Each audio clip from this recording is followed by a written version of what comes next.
Recently, I was given an interesting hypothetical. If my life depended on it and I had 1 month to get someone to platinum, could I do it? I have over 5,000 coaching hours and I feel really confident about my methods when it comes to making people improve at this game. But I realized in that moment that I wouldn't do anything like I had done in those previous 5,000 hours. Today, I'll be showing you how you can take the easy way out and completely shortcut your way to platinum. No BS, if my life depended on it, I am confident that I could get someone to rank up fast.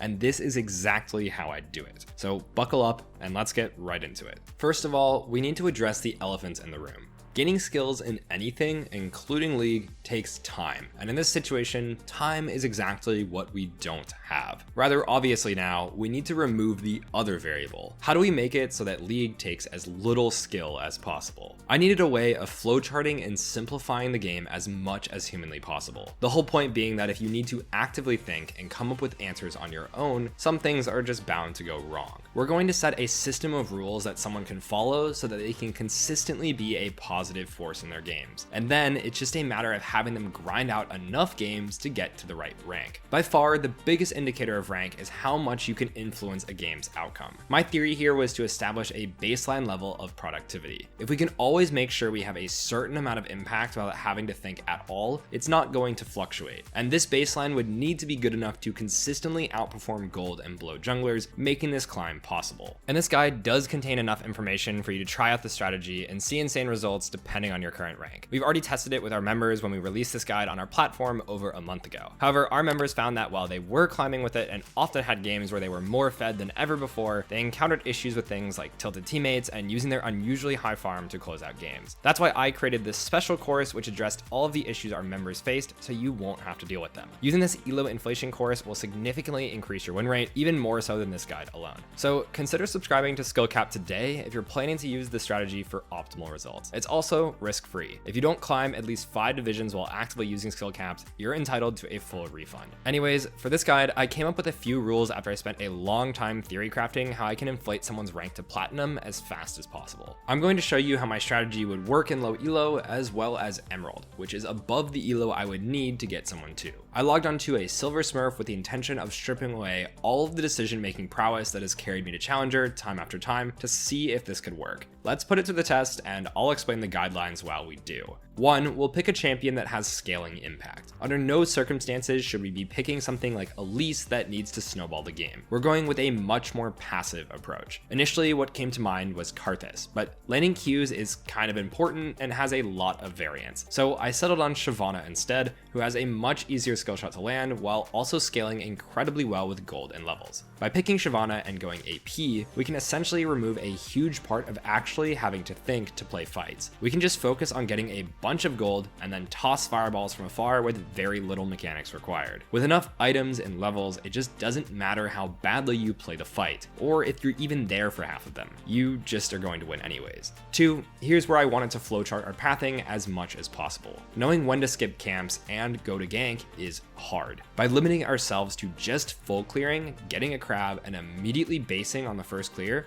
we're going to make sure that we don't fall prey to any bad ganks or time wastes. There's no thinking here, but I just want to be efficient even if it's not the ideal play. If you full clear, whether or not you manage to get a crab, you will still have 700 gold for recurve bow. So we're going to pick that up immediately and start working on Nashor's Tooth to make our clear even faster. You'll notice I don't try to gank Vel'Koz here at all after my clear. Just don't worry about finding any ganks yet. We're going to rely on the other players simply misjudging when it is that they should be doing something for us to get ahead. Let's think about what full clearing actually does now. It just essentially guarantees an amount of income in terms of XP and gold per minute. If the other player tries to vary from their full clear and does anything that can't keep up with our very efficient farming, like missing a single gank, they're going to fall behind. Tempo is something that many players fail to account for and don't manage well, and this is going to make sure that you are basically always at your camps as they respawn, not missing a beat. If our opponent ever slips up, it has a compounding effect, where now our clear is faster and we're getting levels and gold at an increased rate due to having more items and more camp respawns. The onus will always be on our opponent to find something that outperforms our very basic strategy, or the baseline, but this just won't happen until much higher elos. In my game, this first happened at just 3 minutes in. The enemy jungler actually did succeed in a gank on mid lane, but knowing that she interrupted her clear and also died means that we're going to have some exploitable weaknesses later on.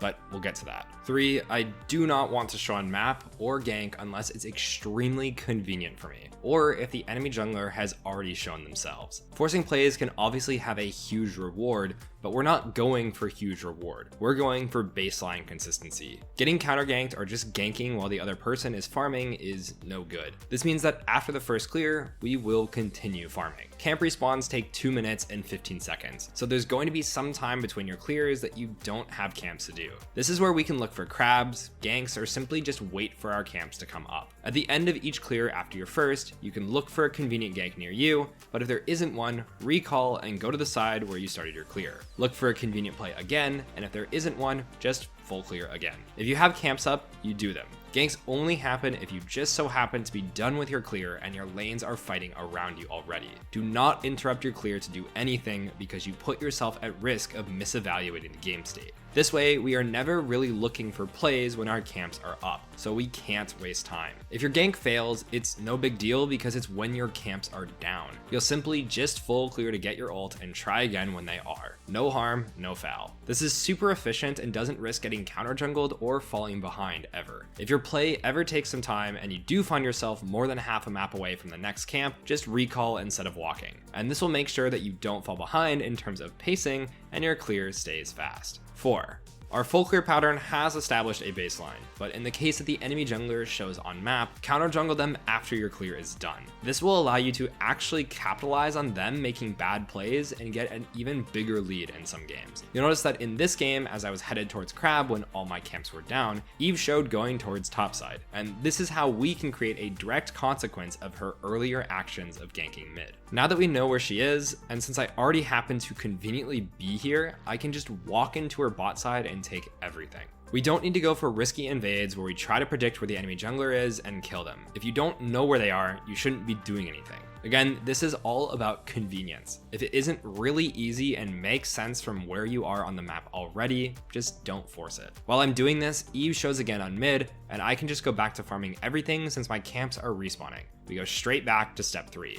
When you're doing this, you'll be surprised at how many things just conveniently land in your lap. I'm not using any decision making to do any of this. I just recall when my camps are down, and here I see that my red and bottom crab are spawning, and I want to be there naturally. When I get to the area around crab, I can see that my bot lane starts fighting, and I'm already just in the area and can show up. The gank works, and then I once again have a bunch of camps up. So having not seen Eve for a while, I go right back to farming everything.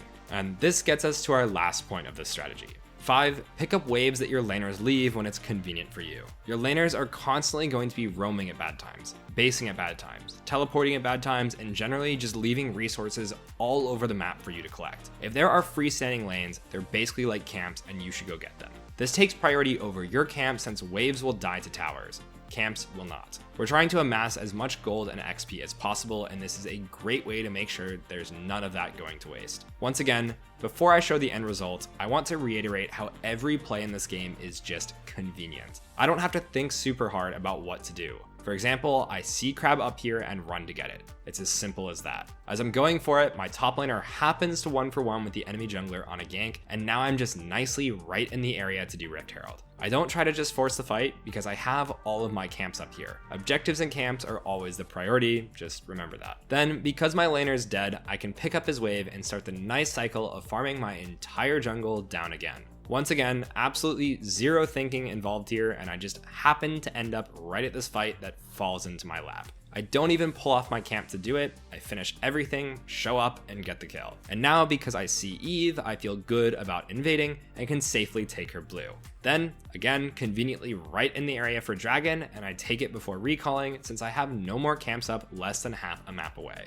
This should really just show how flowcharted the game is for me. By just repeating this over and over again, I end up with an absolutely massive lead. At some point, I even mentioned how I'm purposely not playing correctly and should be doing something else, but I'm proving my point in this game. By the end of it, my teammates were typing Jungle Valley in chat, and I'm literally 200 CS up on the enemy jungler with over 100 up on any of my teammates. I just have so much more gold, and I'm 6 levels up on the enemy jungler and 7 on their support. When you have this many resources, the game just isn't hard, and it minimizes the burden on you to make decisions and play fights correctly. While playing like this is intentionally hindering myself, I'm aware that many of you will say that this isn't a fair comparison because I have challenger mechanics, which my arthritis disagrees with, but I understand. That's why I'm also going to show you what happened in an Emerald ELO, which again is higher than the goal in the first place. There is something I'm certainly doing better than most who will try this though, which is how efficiently I'm clearing my camps for my full clears. There is just a giant difference here between myself and lower ELO junglers, and that's why I highly recommend you watch a course I made to teach you how to clear your jungle efficiently. Again, it's on skill caps. I made it ultra concise with no BS. You watch it, and after investing 15 minutes, you'll literally know how all the tricks to clearing efficiently, like any challenger on any champion, work. Members who watch this course and then try the ELO inflation strategy are guaranteed to find more success with it than those who don't. We're also releasing a course where we worked with the world record holder for jungle clears on all viable jungle champions this month, so don't miss out and sign up today. Anyways, the first part of this Emerald game went exactly as planned. We full clear into a crab and immediately base. Then I start my clear again, and already we're going to start running into more problems against more competent players.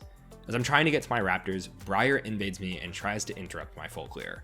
I fend her off initially with my item advantage, but she calls for her mid laner and eventually just forces me off of my clear completely. Of course, I'm just going to keep carrying on with the game plan, but you can already see how things start to fall apart a little bit. Shortly after, I see Briar top, and now I want to go invade her raptors after I take away my camps. This is identical to all the steps that we already laid out before. Notably, one thing that will happen as you climb is players will be more and more likely to demand and type at you. This happens even in Challenger, and honestly, I don't even know what people want from their junglers other than a scapegoat. I swear I get pinged and flamed more while smurfing, even when I know that I'm doing the best play. So if you get flamed for trying this, do not worry, it is not you, it's them.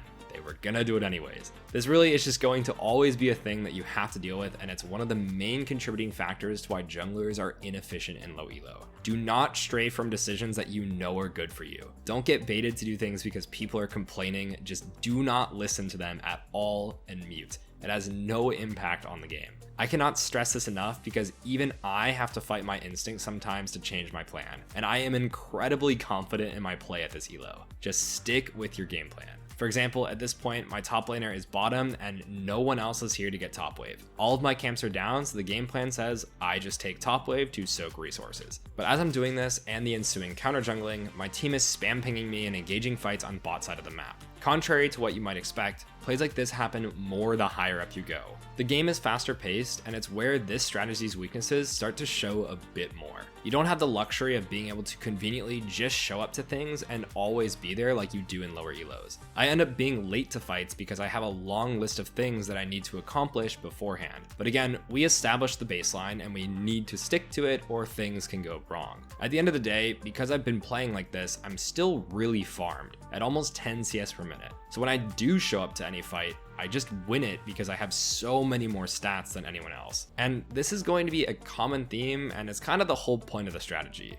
You're going to be magnitudes of levels higher and have many more items than anyone else because you are completely prioritizing yourself and playing to carry. Yes, I did just talk about how the game felt like it was falling apart around me, more so than in Silver. And there are very obvious weaknesses to this idea that the enemy jungler tried to exploit. But if we look at how it worked, even in Emerald, I'm still solidly up 3 levels and 100 CS up on my opponents at the end of the game. Players just aren't going to be good enough to compete with your baseline level that you can establish with this idea. However, this isn't quite the lead I had in Silver ELO. If we go back to the idea of the baseline, it's clear that this is enough to carry an Emerald, but the advantages gained do shrink quite a bit when compared. The game was much rockier and not as overwhelmingly easy as it was before, but again, that's to be expected. As you climb higher, opponents are going to get better and better at dealing with any ideas. If you tried to do this in Challenger, you'd get stomped, and that's why it's a shortcut. Of course it isn't going to work forever. That's why when I coach, I don't teach people how to do this. Yes, it would win them games and get them a rank, but it doesn't really accomplish the goal of making them understand the game and be